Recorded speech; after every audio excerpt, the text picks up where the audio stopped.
Você sabe qual é o problema do Marco Antônio Villa? Bom, antes de mais nada, um excelente dia para você. Este vídeo será postado hoje, no dia 24 de fevereiro, tá bom?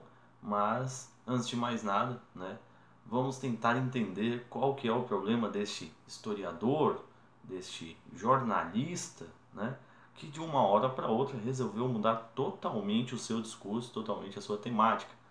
Recentemente, agora, no Jovem Pan, houve mais uma discussão entre Marco Antônio Villa, né, e uma pessoa que faz frente aos comentários agora, de uma hora para outra, falaciosos do nosso querido do nosso querido Villa, que está mais para vilarejo, daqueles bem no meio da China comunista, na verdade.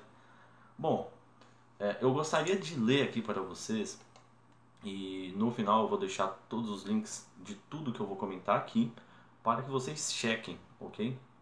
E este comentário está no Facebook do próprio Marco Antônio Villa, na page dele, né, na fanpage. A discussão se deu depois do que houve novamente nos Estados Unidos, onde, ao que tudo indica, está comprovado que o Nicholas, né, o garoto que entrou atirando na escola, vitimando de maneira fatal 17 pessoas e ferindo outras, de que o discurso se deu novamente em questão da liberação ou não das armas. E aí Donald Trump, né, fez um comentário falando da possibilidade agora dos professores terem, né, o direito, não a obrigação, que há uma distinção muito grande que as pessoas não conseguem fazer entre você ter a possibilidade, um direito, e você ter ou ser obrigado a ter a arma. Até parece que agora, de uma hora para outra, a legislação dos Estados Unidos será mudada e os professores só lecionarão se fizerem todas as preparações, né, que precisa para adquirir uma arma e se estiverem aptos para fazer aí a defesa. Bom, é óbvio que não se trata disso. Donald Trump está fazendo um discurso extremamente cauteloso e preocupado com a segurança das crianças dentro da escola. É verdade que esses terrorismos, esses atos vêm crescendo dentro dos Estados Unidos e principalmente em todos os casos em zonas onde não há pessoas com armas, nas chamadas free zones. Mesmo assim, Marco Antônio Villa segue no seu comentário na brilhante emissora Jovem Pan e também no Facebook. Trump não enfrenta o lobby das indústrias das armas e sugere um absurdo de armar professores. Professores lecionam e não disparam com armas de fogo, diz Marco Antônio Villa. Proteger o cidadão é um dever do Estado. Bom, aqui eu falando parece algo bem simples, mas depois vocês vão constar no vídeo, Marco Antônio Villa fala de uma maneira, né, parecendo de fato aqueles nossos amigos que amam tanto o Estado, né, aquele brasileiro vil como Marcos Antônio Villa tem se mostrado.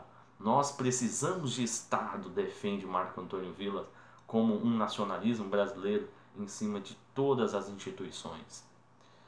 No Brasil temos uma grande crise na segurança pública e muitos querem se aproveitar do momento para armar a população brasileira, importando, escreve de maneira errada aqui, o que há de pior nos Estados Unidos. Eu creio que ele deveria ter cometido um erro de digitação, deve ter sido importando o que há de pior nos Estados Unidos.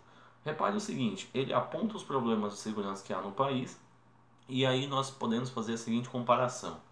Os Estados Unidos é um dos países mais bem armados do mundo, né?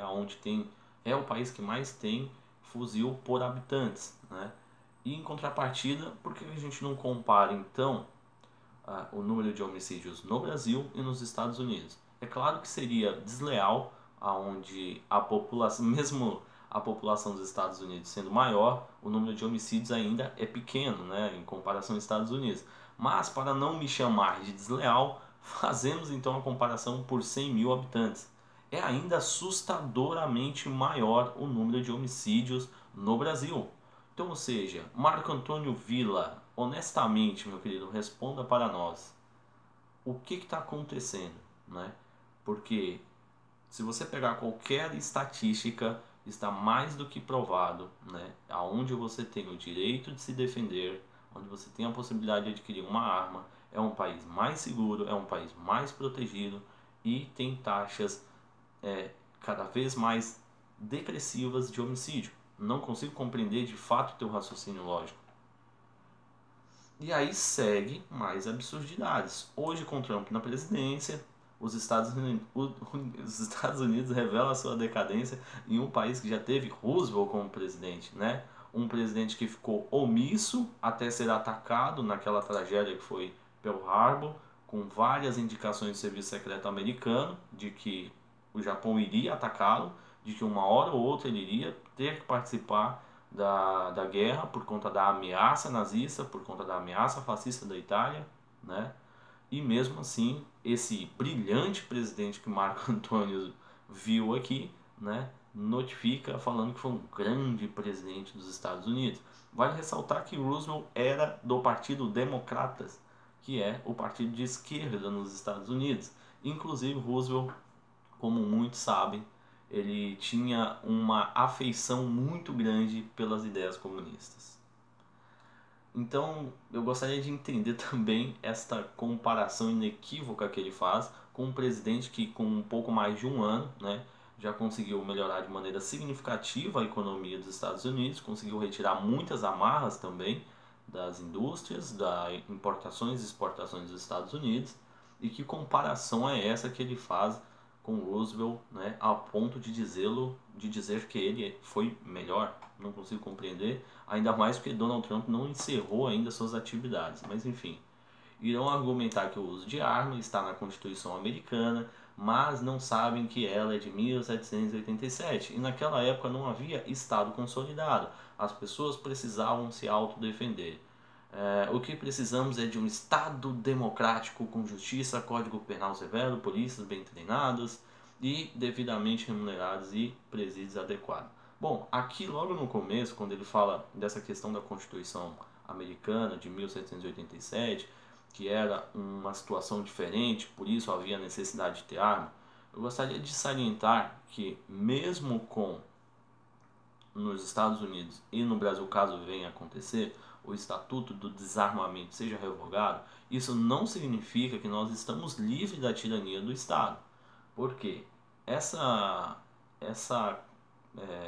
cláusula pétrea, né, que há na Constituição americana, que salvo me engano, a segunda emenda, se não estiver equivocado, que fala dessa possibilidade do cidadão americano ter arma, naquele período, sim, de fato, fazia muito sentido para um Estado, para uma nação, né, onde você, comprando uma arma, você poderia bater de frente com o Estado.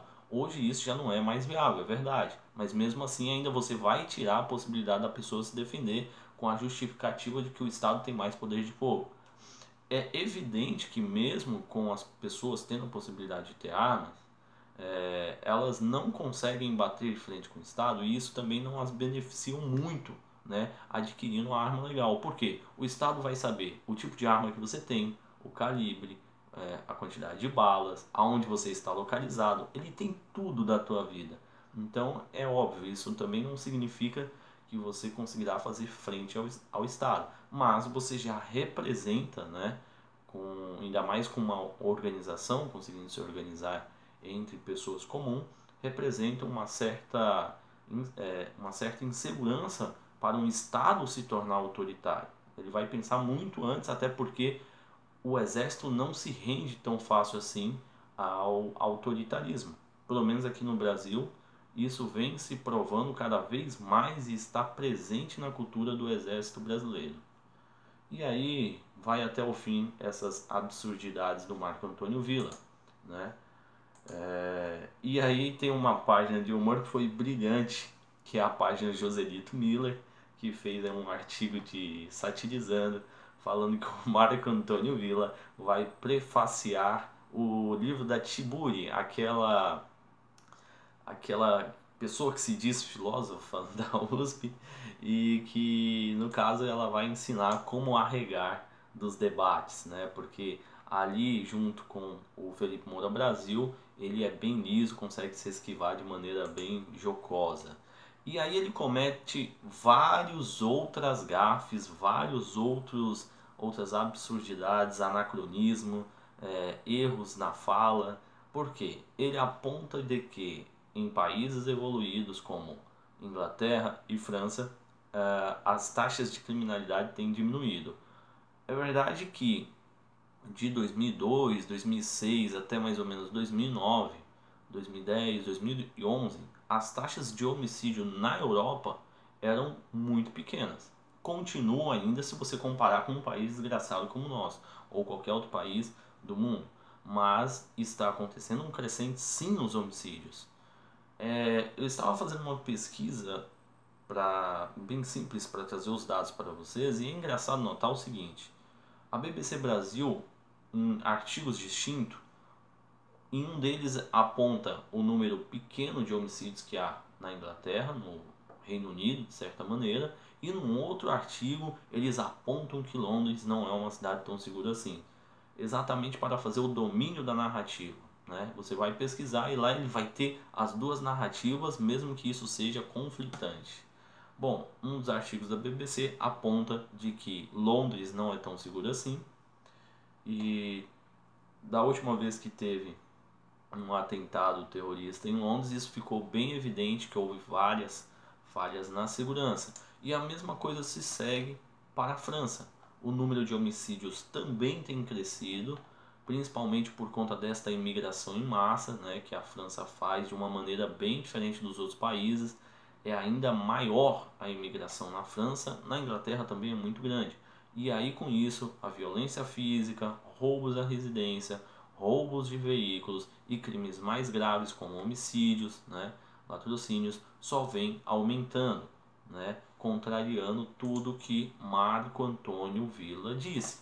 Bom, e aí a gente volta para o eixo principal, o início deste vídeo, que é a pergunta: qual que é o problema do Marco Antônio Villa? Porque uma pessoa que até pouco tempo dizia que o que aconteceu no Brasil não foi ditadura, foi um regime militar, né? E explica muito bem esse período, mesmo com a questão do Estado brasileiro ter formado várias estatais, porque uma coisa é bem óbvia: qual empresário naquele período, por favor gente, não caia nessa retórica, não caia nessa falácia, que empresário naquele período iria sacrificar o teu dinheiro acreditando no ideal de iniciar uma estatal, iniciar uma empresa de hidrelétrica, iniciar uma empresa de automobilística? Era um desafio muito grande, somente o Estado brasileiro poderia fazer aquilo.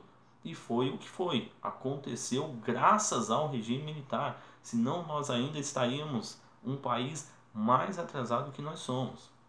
E aí fica a questão: o Marco Antônio Villa endoideceu de vez, tá com algum problema patológico, ficou dodói da cabeça, ou será, né, que ele recebeu algum tipo de ordem de superior da casa da Jovem Pan? O que será que está acontecendo? Vale sempre ressaltar que a Jovem Pan, como qualquer outro tipo de veículo de informação, seja rádio, televisão, impresso, digitalizado, eles recebem patrocínio do governo federal. É muito difícil você encontrar os dados, até mesmo no site da transparência. Eu não tenho muita familiaridade com o site, talvez eu não saiba utilizá-lo muito bem, mas não são dados tão fáceis de achar quanto o governo federal gasta em cada emissora. Você geralmente tem um número todo englobado, né? Mas a Jovem Pan, no ano de 2012, recebeu R$ 1.396.541 só de patrocínio, fora ainda a possibilidade de ter outros tipos de incentivos fiscais, né?